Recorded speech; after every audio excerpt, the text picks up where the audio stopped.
Um, oh, should I start again? Yeah, that'd probably be good. Okay. Hi, Jen. Hi, Cassandra. How are you? I'm okay. So let's, well, first of all, I guess we should introduce you. Are the founder of Manic Press. Yeah. And our topic today is talking about how small presses are going to survive this pandemic. Is how do you sell books, and how does this work when we're sheltering in place? Well, what happened was in the course of exactly one day, the bookstores all closed because they were places that people were gathering and they were deemed non-essential. Right. The same day, Amazon announced that shipping books was not a priority for them because they considered it non-essential. So they stopped placing orders and stopped shipping books. Mm. So in one day, publishers had no income. All of a sudden, it was like, okay. And we've gotten a few mail orders. The ebook sales have doubled, but they're not as good as the print book sales. You know what I mean? We need to have income from both. Right. And that's not to say that the ebook sales will continue at the rate they're going, but it's kind of unsustainable. Right. Small publishers also rely on book fairs and things like that, and they've all been canceled. The Anarchist Book Fair that was coming up in April has been moved to the fall. Mm-hmm. And the San Francisco Book Festival in Berkeley was canceled. The LA Book Festival was canceled.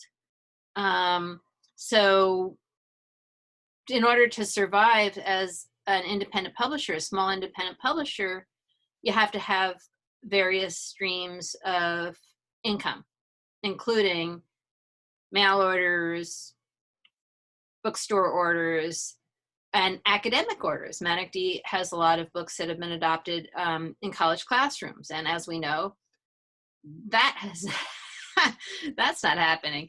So, all these different sources of income that Manic built up over the course of, 30 plus years have the bottoms pretty much dropped out. And so, I don't know. And nobody can predict what's going to happen. Right. Well, we're going to continue a conversation with local booksellers and ways that they're trying to stay afloat. So hopefully, we'll include you in that and see what kind of resources there are. But it sounds scary. Yeah. Honestly, I am turning 59 years old in a couple of weeks. I started Manic when I was 23. It's been, that's a long time. It's a really long time. And I've been super blessed in this life to be able to do this, for so long and publish so many fabulous people like yourself. And, I've always paid myself minimum wage or less than minimum wage to do Manic. I'm the only employee. Thank God for that. At least you don't have to lay anybody off. But we don't. Right now, both my husband and daughter have been furloughed from their jobs. Mm-hmm. I'm ready to lay myself off. I can do that. Manic is, it's a corporation, so I could lay myself off and apply for unemployment. But, right now, I have a lot of other stuff to do. But sadly, I had an email exchange with somebody who was like, oh, this person is a great poet. Here's a couple of their poems. Would you like to see a manuscript? And I said, nah, not right now. He's like, why not? I was like, because I have no idea what the future holds, Yeah. and none of us do. So I don't want to make a promise that I can't keep. Right. And that saddens me. Very much so. Right. I mean, you are that press that the little old me, found a voice through, and a lot of other local writers that I know, and lots that have gone on to do huge things in the world. Right. So it's got to be really depressing when you want to go forth and don't see a way to make it manageable. Well, at this point, it's not that I don't see a way. Mm-hmm. Um, you just have to take it a day at a time. Like today in the No. Manic email, I received an email from somebody who wanted to know about an internship over the summer. Aw. I know, that was my response too. It was like, "Aw, gosh darn it, I don't even know how to respond, Yeah. And all these things are a little bit heartbreaking. I mean, Yes. in spite of everything, I just signed a new project on, which is just fabulous and fun and timely. And we might just put it out without, with when you work with distributors, you have to do things way in advance. And they have to be cataloged and sold into the marketplace. I mean, Barnes and Noble just shut 400 stores. Wow. Yeah. Wow. Yeah. Our British distributor said that they're just shutting down operations because they can't put the people in their warehouse at risk. Mm-hmm. And that might happen in the US too. Right. We just don't know. And, because of that, okay, it has to be a day at a time. This is the most enforced be here now that any of us have ever experienced ever. Indeed. It's really interesting to see how I consider myself bad at that, but actually I'm quite fantastic at just sitting around the house alone. It's my favorite thing to do. Well, I was going to say that, my generation, the Gen Xers, have been preparing for this our entire lives. I Yeah. mean, if you look at the history, the movie Slacker, Yeah. you know, you know, we've been It's our looking thing. forward to sitting on the couch and smoking pot forever. So, yeah, no, and believe me, we have plenty of books to read and plenty of movies to watch, and that we have. Yes. We still believe in cultural artifacts. Exactly. So, that's not going to be a problem in this household anyway. But it's more, that nobody at any point can despair. Despair is a killer, and we just have to, take it one day at a time. If one day at a time is too difficult, how about an hour at a time? Get through the next hour. And if that hour sucks, how about 15 minutes? Get through the next 15 minutes, and then the next 15 minutes after that. It's a lesson, isn't it? Yeah. Yeah. And it's a steep learning curve. Mm-hmm. And there's a lot of emotions happening simultaneously. And it's sparking some really good poetry. Good. I wrote a really good piece. Everybody's Yeah. writing some really good stuff. Yeah. And I did hear there was some kind of anthology being put together, but I didn't look into it. But I saw people were doing that, posting, topic specific COVID shelter in place poems. So yeah. yeah, I think we're going to see a lot of that. Yeah. Um, Definitely a lot of creativity sparked at home, of all kinds. Absolutely, absolutely. And the new ways of communicating and the new ways of taking care of each other. I saw on Facebook you posted some really sweet masks that your mom had sent. Yeah. And my daughter, who's, a costumer, Oh, right. she's coming up from LA tomorrow I told her to come home to the castle and we'll pull up the drawbridge. Oh, I want my son to come home so much because we both have kids that live in LA these days. And yeah, I've been thinking the same, really wishing he'd come home and shelter with me. But he's working from home there. And I guess. Yeah, Phoebe's been furloughed. So, Yeah. you know, she has a job to go back to whenever that starts up again. And, you know, I'm just sort of like, I don't know. I'm the anxious mom to a certain extent. So like to draw our wagons in a circle and just sort of, you Absolutely. know, hang out. So, there's that. But I think that um there's fun little things that can happen too. Got my 81-year-old mom set up with Zoom. We had a Okay. face-to-face conversation. She's 3,000 miles away. I felt like that was big accomplishment for both of us. Good. Good. And with the publishing, we have projects in the works. We just sold the Korean language rights to the child's book, A Rules to Break a Child's Guide to Anarchy. Oh, great. So we And can so have some now that, therapy in Korea. yeah, and so that book is now in 10 languages, I think. Oh, wow. Yeah, and So three cool. different I don't know, a million different alphabets. It's very, very fun. That's great. And there's a Justin Chin movie project that's been in the Oh, works for a while. I did not know that. So Justin, Yeah, and yeah. how many books did you publish by Justin? I think there are four that Justin wrote, and then there's the anthology of his work that I edited, the Justin Chin Selected Works. So there's 5 volumes of Justin's work. And there's one Justin book that was out of print that I was given permission to reproduce, and so that'll be on a future Manic D list Excellent. if we can get through this. But Manic D has always had a little bit of a cash reserve, Hmm. unlike a lot of independent presses. And that's what helped get us through the downturn in 2008. Uh-huh. Yeah, you did survive that. That is Yeah, true. yeah. And then when PGW, who was our distributor, went out of business, I saw that one coming and left right before it happened.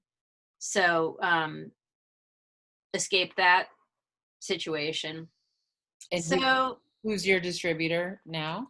Consortium, Oh, okay. which is owned by Ingram, who also owns PGW. They own everybody right now.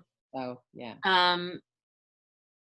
And we'll see what happens. I feel like I said, I'm Sorry. that's okay. Taking it a day at a time. We'll see where it all leads to. But in the meantime, Manic D is open for business. I did a local delivery the other day. We got a website order, and I dropped it off. Very fun. Okay, And so it's okay to ship things. People can take their own precautions about opening their own packages on their end and let it sit for however long they feel comfortable or and whatever. not only that, I totally do the neurotic San Francisco thing of putting on the face mask and the gloves when I'm packing people's things up, and um, when I mail stuff out, I actually take it to the post office and get it scanned, have them scan the scan sheet so that it's handled very, very few times, but there is proof of delivery and all of that for stuff getting mailed. The ebooks, Probably safer than Amazon, where we know that there's people infected working in the warehouses and being underpaid and abused. right, without any kind of health care Right.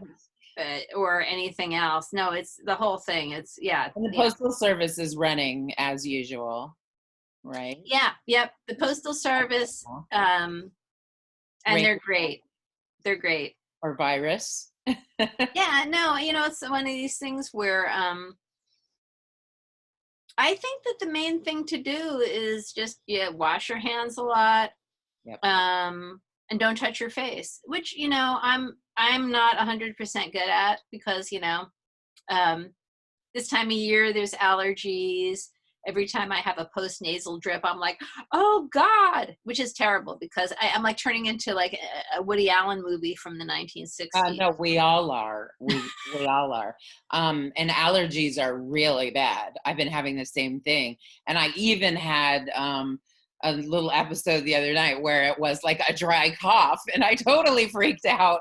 I bet, I And I think bet. it was just an allergy thing. It went right away. But yeah, that's real. We're all. I mean, coming from a nursing background, washing your hands all Exactly. the time and being very conscious of touching your face and what you touch and what your clothing touches. And because I was out with on a very distant hike with a friend yesterday, and we were talking about that. I was saying, well, I normally do take off my shoes at the door if I've been in a patient's house or in a nursing facility, and like I just automatically take everything off and put fresh clothes on when I come home.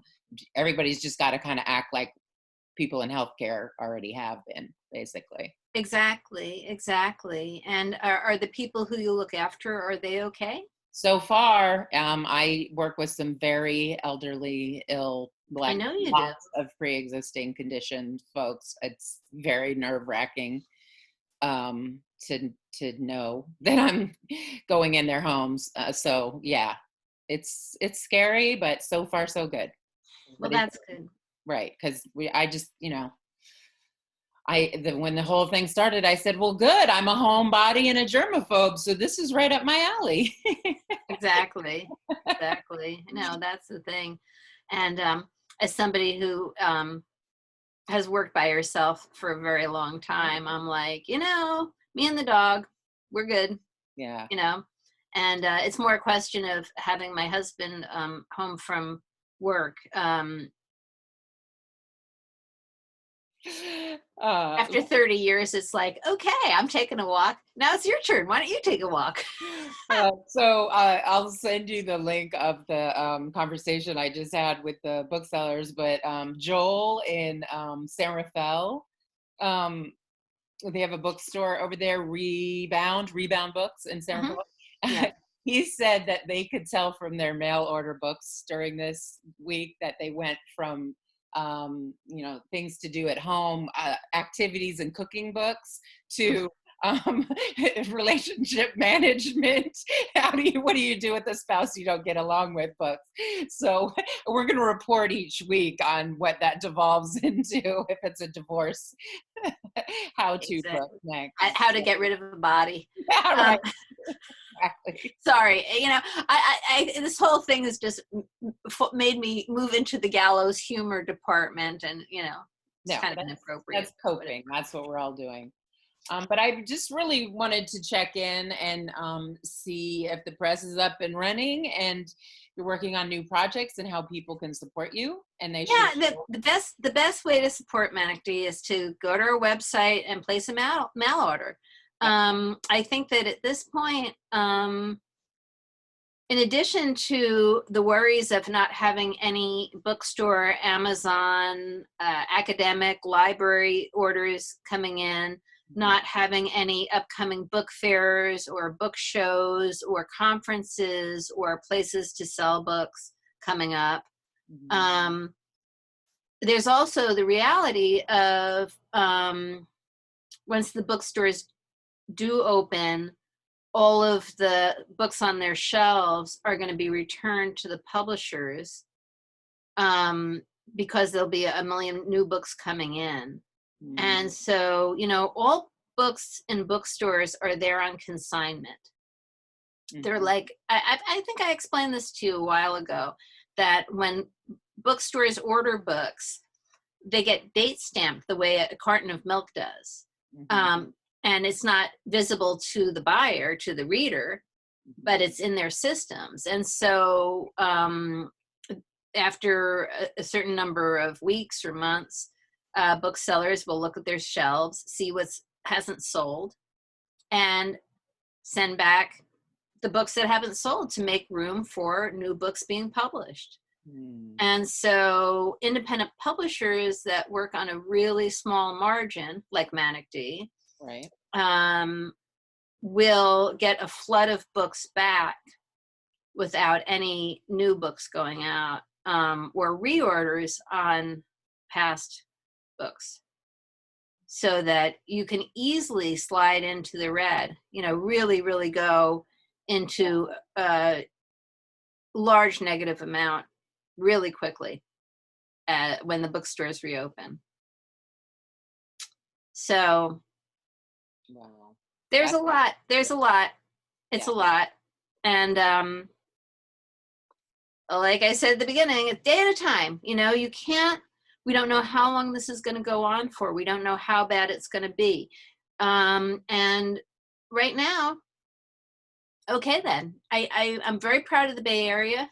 Go Bay Area. Everybody seems to be super on board, really compliant, Yeah. really being mindful about everything, and proud of us, really, for connecting, for being mindful when we're out doing our walks. I've seen very few instances of people not being respectful of each other's space or being compliant. So, Mhm. but, you know, sending all good energy out to the people on the front lines, all the healthcare workers, people like yourself who keep taking care of the most vulnerable, the super most vulnerable population. My dad's in a nursing home. He's Mhm. 87. Yeah. And I got word yesterday from my sister that somebody who works there tested positive. So, we're just, you know, Yeah. asking the universe to take care of our loved ones, and Definitely. doing what can do. Yes, absolutely. And universe, take care of our small presses. And not just universe. Hey, readers, Manic D is still here. I'm healthy. Books are healthy. .com or dot Yeah, yeah. manicdpress.com. manicdpress.com. And there is a huge range of books to choose from there. Just a little bit of everything for people. So Absolutely. definitely check it out. And no cost, no shipping, no tax. It's all included. So just the price of the books, and that's it. So it's cheaper than Amazon. It's a great deal, and you're supporting a great press. And my favorite Cassandra Dillette book, Wet Reckless, is also available. My favorite also. Got to go to Manic D Press to get one, though. Well, I love the fact that your copy is got your favorite poems to read earmarked, and the bottom corner is all dog-eared. So Oh, it's yeah. been there's nothing better than a sign of a well-loved book. Isn't Look that at that. something? Yeah, and it hasn't fallen apart. See the quality? Some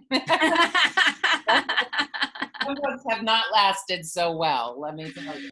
Well, Really.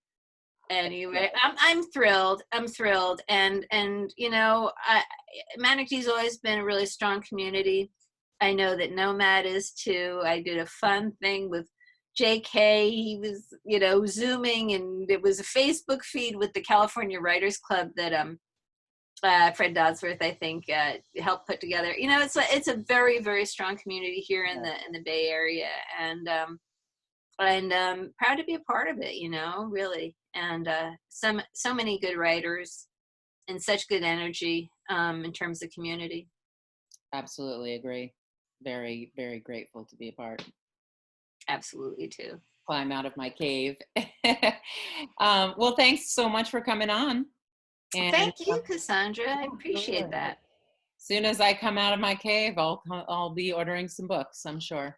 I appreciate that. And, I think it's one of these things where we'll get through this one way or another. And the main thing is that, people just have to take care of each other. Just take care of each other and take care of yourself. That's the most important thing. Absolutely. Words to live by. Thank you so much. Hopefully I'll talk to you soon. Okay, take care. Okay, bye. Bye.